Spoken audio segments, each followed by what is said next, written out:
Our guys came out and did a nice job. We talk about physicality, on both ends of the floor, and I thought our guys did a nice job with that. One of the things Atlanta likes to do, they like to get out and transition, and we did a pretty good job in defensive transition. To hold a team like that to 7 fast break points is really good. But offensively, in the second half we had five second half turnovers, and that was big because they're a team that turns you over, and when they turn you over, they get out in transition. So taking care of the ball is good offensively as well. We talk about hitting the paint and spraying the basketball, and our guys were good. I mean, they had 16 sprays. That's the most we've had so far in these 4 games, and so we were able to get some good looks from the 3-point line, and we got to keep making sure that when we do touch the paint, we play off a 2 and we either finish, or we play off a 2 and we spray the ball the right way, and sometimes that may create a second drive for us. And then, one of the things that we track are the 50-50 balls, and that gives us a barometer at times of how into the game we are, and, we won the 50-50 all battle 11-19, so good win by our guys tonight. Mike, I know when you came to this job, you wanted your team to play faster, and I know that didn't necessarily play out how you wanted, but it felt like in this game there was a little bit more oomph in the open floor. It felt like the half-court offense was even a little bit quicker decision. Did you like what you saw just in terms of the pace you guys played with in that first half specifically? Yeah, I mean, we have to play faster. We still have to play faster, not just in the full court, but in the front court as well. It's a big concept of ours offensively. So our pace has to be there, but it was pretty good tonight. Mike, was the adjustment today to make a concerted effort, to run offense through Cat as that playmaker? Obviously, he had a triple-double today. He was at the top of the key, finding guys on cuts. Just what did you see from that? And was that the lever that I guess you pulled for the game? Yeah, we're just trying to find different ways to get Cat the ball, and obviously one of the ways is playing through the elbow. He had a couple of post-ups, and so trying to move him around. Whether he's at the top of the floor, at the elbow, or on the block, but trying to move him around so he can get a few more touches throughout the course of the game. Mike, I think you mentioned physicality right away. Yeah. I think Josh in the second quarter just kind of ripped the ball from guys a couple times. Kind of what you saw, his effort in that quarter to kind of, as you guys opened things up. Yeah, Josh was really good on the ball. Josh he's got quick feet, he's strong, and when he gets locked in, he's locked in. And, his defensive activity, especially when it comes to ball pressure, was fabulous tonight. He was really, really, really good on the ball, and we needed every ounce of it. When Jalen struggles with his shot and turns the ball over a little bit, how positive is it, to have 2 guys like Cat and OG to kind of handle some of the scoring load and pick up some of that load? It's at the end of the day, that's why it's a team game. Sometimes guys like him can struggle, but the one thing that he continued to do, they got to pay attention to him. They sent double teams at him, which gave other guys wide open looks. And, he set good screens. So he's no matter who it is, if Cat's struggling, he's got to find other ways to help us win. If Jalen's struggling to shoot it, he's got to find other ways to help us win. If OG's struggling to shoot it or not getting enough touches, McHale, whoever it is, they just got to keep trying to find different ways to help us win. And like I said, Jalen did. He created double teams, which, and a couple of them, Deuce got some wide open looks. If they want to keep doubling, we got to make sure we knock the shot down. He set great screens, so we got to keep doing those little things when we're not shooting the ball, at the highest level, and Jalen did that tonight. Hey, Mike, what did you think of Josh's defense on CJ, and also kind of what led into that switch coming into this game? I mean, he didn't guard.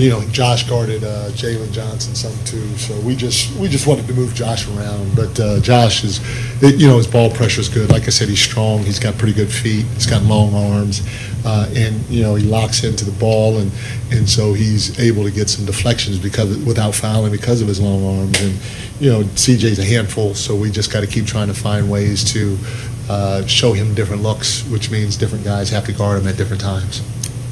Mike, you mentioned the 7 fast break points allowed until like 43 minutes into the game when Dyson had that layup. It was at 0, so Yeah. basically all in garbage time. What allowed you guys specifically to be so effective defending in Played in that transition? locker room. We didn't change anything in with our defensive transition. Our rules are still the same. We just got back, and in the second half, also what helps out is when you have some bad turnovers, that team really thrives off of them, and they get out and they run. And our turnovers, were decent turnovers, and then we only had 5 in the second half, so that helped limit their transition. What do you mean by decent turnovers? So if I'm dribbling the ball on the right wing and I see Ian over there, right, and I throw it here, and they jump the passing lane, nobody can get back. Does that make sense? If I dribble the ball up the floor and I'm along the baseline and I travel, it's a dead ball turnover, so we go back and set up defense. So live ball turnovers when the floor is not balanced the right way is what can kill you against that team. And we did a pretty good job of not having many of those.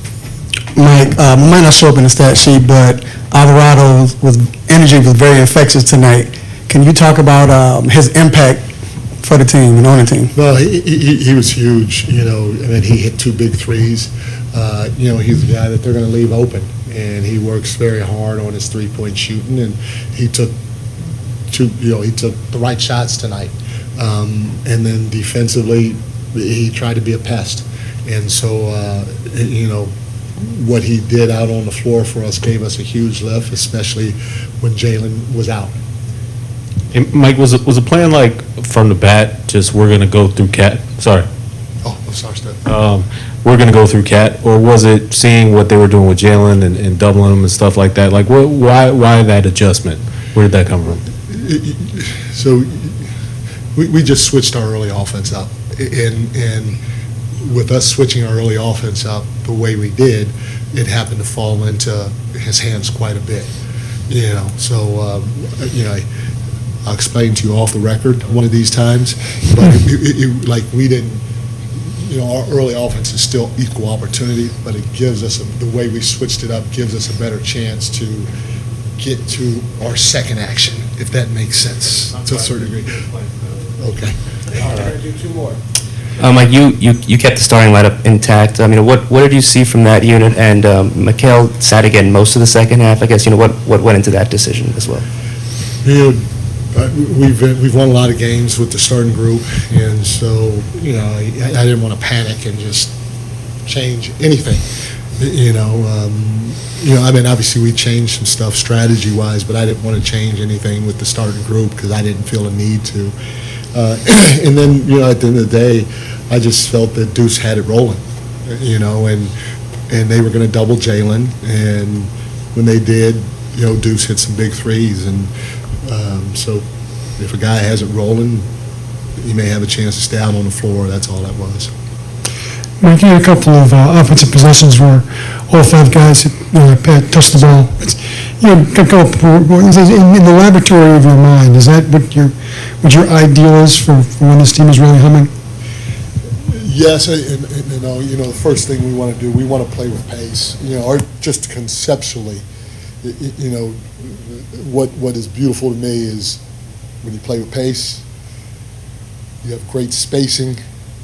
You start with a ball reversal. You touch the paint. When you touch the paint, first of all, when you reverse the ball, the defense does that. Then when you touch the paint, the defense does this. And then the fifth thing is every decision we make is quick. And if we could do those things, even if all 5 guys don't touch it, I'm a happy camper because we're probably going to get a good shot.